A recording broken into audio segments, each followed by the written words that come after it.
Basketball fans, welcome back. So the Nairobi City Thunder right now are down bad and they are sitting poorly with an 0 for 4 record, and they lost their fourth game in a row to Ahli Tripoli, which I must say I expected it. But this game was kind of different because I saw a couple of good plays in there. I am seeing a lot of people interacting with the Thunder post saying that the Thunder, this was fairly good performance as opposed to previous performances.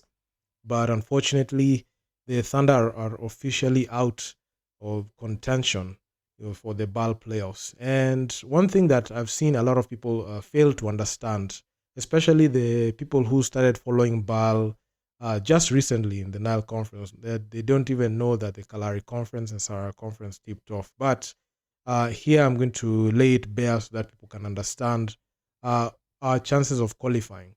So as per recording of this video, this is hours after the Thunder versus Al Tripoli and MBB versus APR. So MBB are on a comeback trail right now. They're sitting with a 2-2 record. They are on a comeback trail, and they're able to beat APR 94-88.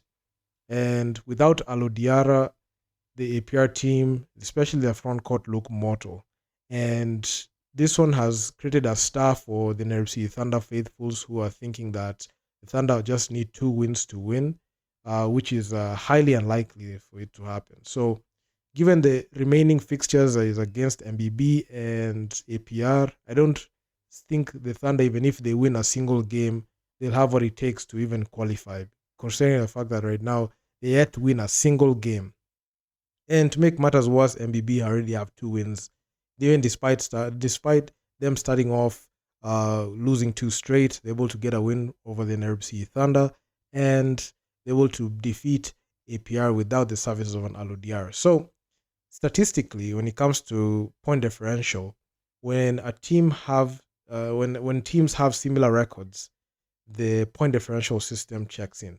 And in this case, for the battle for the third place spot, we have MBB have gotten into the mix because they've tied up the record with APR. So there are 2 wins, 2 losses there. And there's APR, MBB, and FS Derabat. I'm not going to put APR there for too long because APR have a plus 23 when it comes to point differential, and they are highly likely if they win the next game, or even they go ahead and go 4-2, or even go ahead and win their remaining games, or even like they go 3-3, they will still qualify as the second best team, provided that MBB don't go ahead and blow out the Thunder, they don't blow out the Al Ahly Tripoli. So yeah, so APR somewhat they're going to go ahead and bounce back at this. But for the third place spot, the Thunder are officially out. So it's MBB versus FS Derabat in the Kalahari Conference. If you look at the Kalahari Conference, you'll see that FS Derabat had 2 wins and 4 losses. So the Kalahari Conference tipped off early April. And FS Derabat, the home team at the time, they were playing in Morocco, 2 wins and 4 losses. And they had a minus 19 point differential. So if the MBB team can't be able to close out that gap for the point differential, and in their final game, FS Rabat will sneak in as the third place team. So that is the major thing that a team like the MBB team don't want to happen, and FS Rabat. So there's that battle for those two spots, and the Thunder right now, as we speak, with an 0 for 4 record, they are minus 71. So for them to be able to even have chances of qualifying, they have to beat in the next 2 games, which is highly unlikely. They have to destroy those two next teams, which is MBB and APR. They have to beat them by at least, they have to score at least 120 points in one and at least 90 to 100 in the next, so that they can be able to qualify if they want to win. So that is very difficult and highly unlikely, considering the fact that the Thunder have been exposed thoroughly, and I don't think that they can be able to bounce back after this. So I saw it fit to start with there because a lot of people don't understand the point differential system. They only think it's just wins. And even when it comes to wins alone, the Thunder could not even be able to win a single game, and they only have 2 games left, so they're out in playoff contention entirely. And if they miss to even win, their 5th game against MBB, and they have their final game against APR, even if they manage to beat APR, there's little to no, there's no chance of them to be able to do anything, and it's just that. So I know Thunder fans are, they're in denial, but I'm here to tell you as it is. So in this one, you see was the guy that led the Thunder in scoring with 23 points. And Albert Odero, he rose to the occasion for the first time in this tournament where he had 17 points.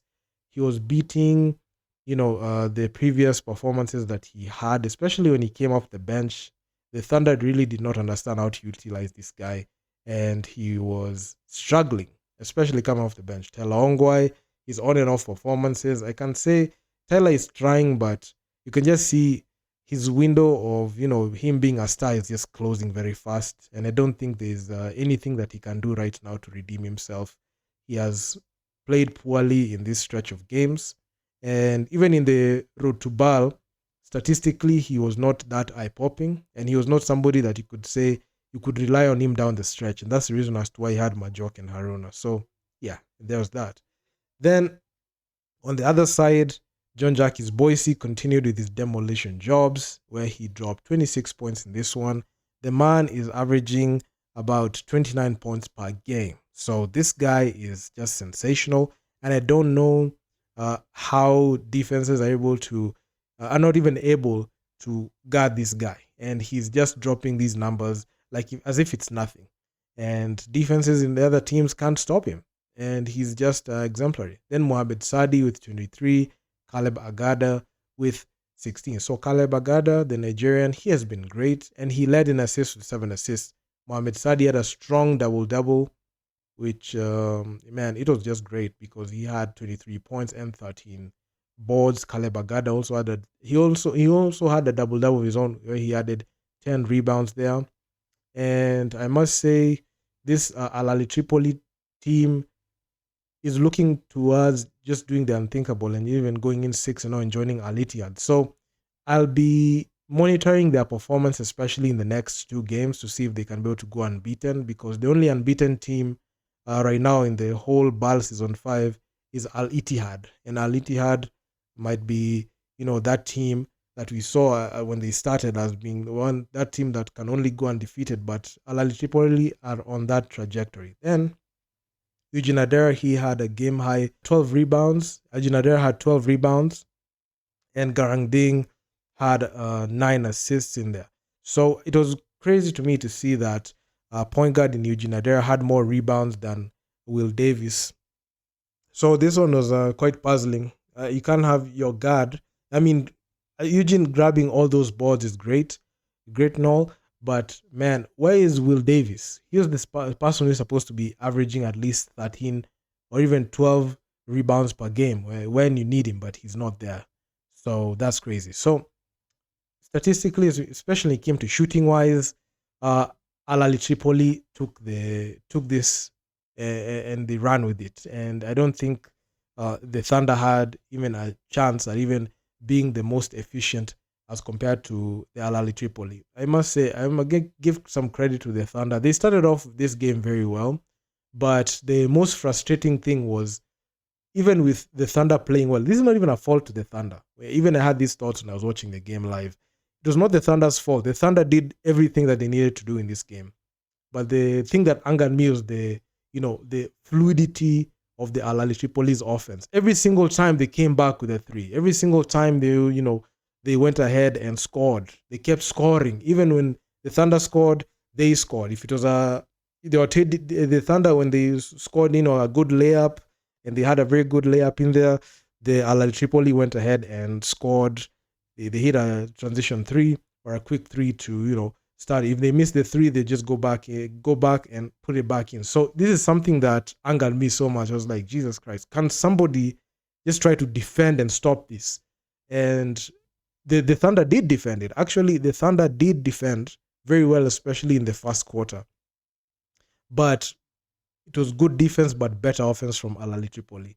And the thing that was very commendable was the Thunder's finishing of this game, because this game just looked like a damn near like a blowout, because I saw there was a 20 to 22 point spread in the second and third quarter. But in the fourth quarter, the Thunder had a quarter high 32 points. Had they had this performance in the third, this game would have even been way closer than what we expected, because the Ahli Tripoli, they were giving up very, very easy shots inside. And yeah, I mean, Ahli Tripoli in this one, they shot 48% from the field, 59% from the 2 point field goals, and 34% from downtown. So the Thunder tried to match those threes, and this was a nice performance from three from the Thunder. I mean, the bar has been set so low for the Thunder to the point where the Thunder shooting 34% from deep was great, considering the fact that Ahli Tripoli are a very good team. And both teams shockingly shot at a similar clip from downtown, with Ahli Tripoli with more attempts. Then from the free throw line, the Thunder drew a lot of fouls, but they couldn't be able to capitalize when it came to scoring the free throws. And man, this was so frustrating, because at some point you could see he went there to the free throw line, but he couldn't even make some of his shots. Sometimes he was splitting free throws every single time he went there, and he was 4 of 8. I mean, this was so frustrating. Those are the shots that you see needed to like, make quick work of, because they are free throws. But unfortunately, there's just little to no urgency when it comes to these guys. I don't know, but it is what it is. So the Thunder shot 50% from the free throw line. Then when it came to rebounds, assists, steals, the Ahli Tripoli side took all that. And yeah, man, I mean, it's insane. But this is a greater performance from the Thunder. I feel like the rest days in between the games have really helped the Thunder's performance, because when they played back-to-back games, you could see the first two games when they played the APR team and they played Ahli Tripoli, they were out of rhythm completely. But when they had the rest day, then they played MBB. They had a good game, although they choked away an 18-point lead, which I covered in a previous video. Then when they had this rest day, then they played this game yesterday. You could see the Thunder had an improved performance. So you could see that the Thunder were just, there was just a huge shock to the system when it came to the Thunder playing in BAL. And I mean, it was something that I observed, and I must say, at least the Thunder are trying to come back to form, but it's just too late. And I don't think there's anything they can do right now. And right now they can just ride out the next two games. They can just drop like at least good performances, even if they're going to lose.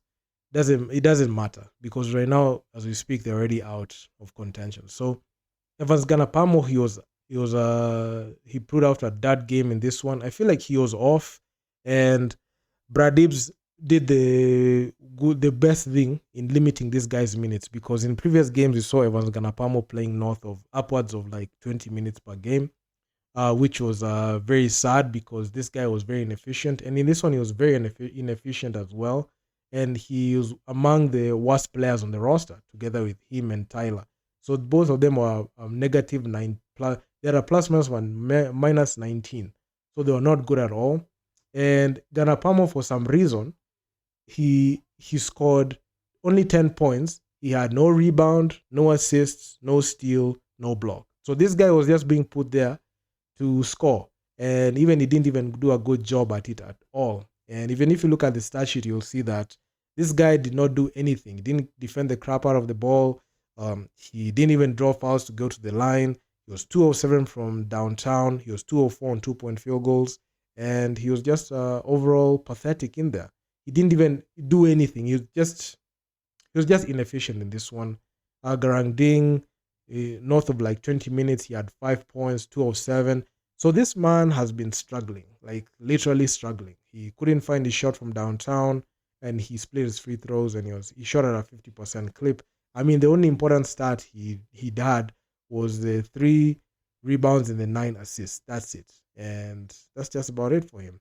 Then Eugene Adera, the main statistic that he was good at was the rebounds. And we expect this guy to be an assist guy, but this, unfortunately, I mean, scoring wise, he was just not there. And Eugene played 30, damn near like 36 minutes in this one. And he was just inefficient shooting wise. He didn't take too many shots. I mean, you could just see the man just didn't have this game, and he just resorted to rebounds and assists in there. So it is what it is. So Tyler, the captain, I mean, for the minutes that Tyler gets, and he only attempts 9 shots, it's very pathetic, honestly, if you ask me. And he has been he has been on and off, and he's not been a reliable piece down the stretch, and it's been very unfortunate. Then Cheick Mathe Diong, the man did not play a lick of basketball in this one. He only had 2 points, 1 of 2. He only played 3 minutes. And as a starter, that is very embarrassing. Then you see was the guy who carried the day together with Albert Odero. So you see with his 34 minutes of play, he was able to score 23 points. He was 8 of 16. Yeah, 50% shooting from the free throw line, and even 50% from the field. So this is by far the greatest performance you've seen coming from UC.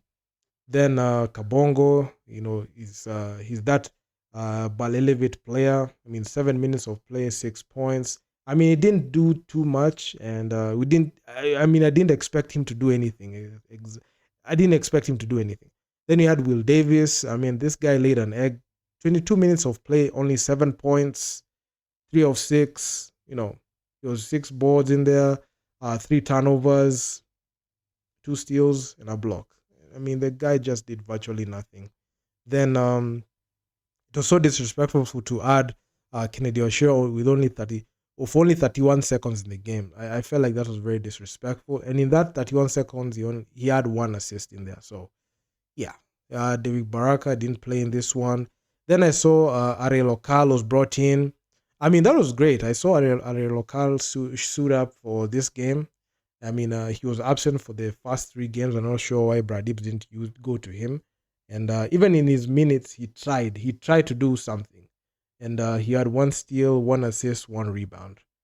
I mean, yeah, and that's his story. Then Albert Odero, I mean, this is the Albert Odero that the Nairobi Thunder needed. If the Thunder went to Albert Odero and made sure that he gets his touches, and he in 22 minutes of play he drops 17 points, 6 of 14 shooting.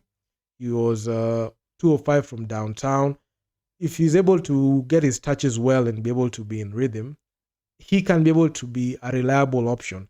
I mean, Albert Odero had a better performance than Evans Ganapamo and Will Davis combined. So, I mean, this one was a very good, it was a feel-good moment because you're seeing flashes of 2021 Albert Odero. So, he was absent, and at least he was able to have a solid game there.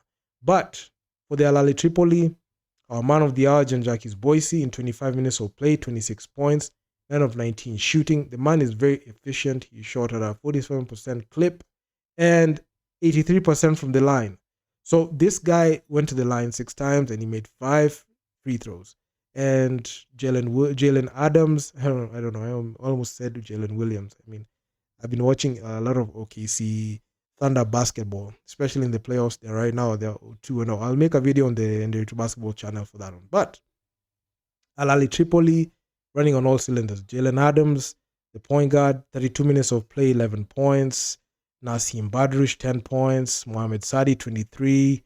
Dion Thompson, 13. Caleb Agada, 16. So they had multiple players just having great games. So where does this leave the Ahli Tripoli? So the Ahli Tripoli, they've already clinched it. And they've already clinched their spot for the BAL playoffs that will be held in Pretoria. And it is something that it was inevitable for it to happen. Having a team that is dominating in majority of the statistics, I mean, rebounds, assists, steals, points from turnovers, second chance points. There was no way Ahli Tripoli were losing this game. So the main thing that I really liked, especially coming from the Nairobi Thunder despite the loss, was leading in fast break points and bench points. So the Thunder had a lot of fast break points in this one, and it all happened in the 4th quarter. And this was very good because at least you can see the Thunder's productivity was there as the game when the game was on the line. If they had this type of productivity in the MBB game, they would have won it.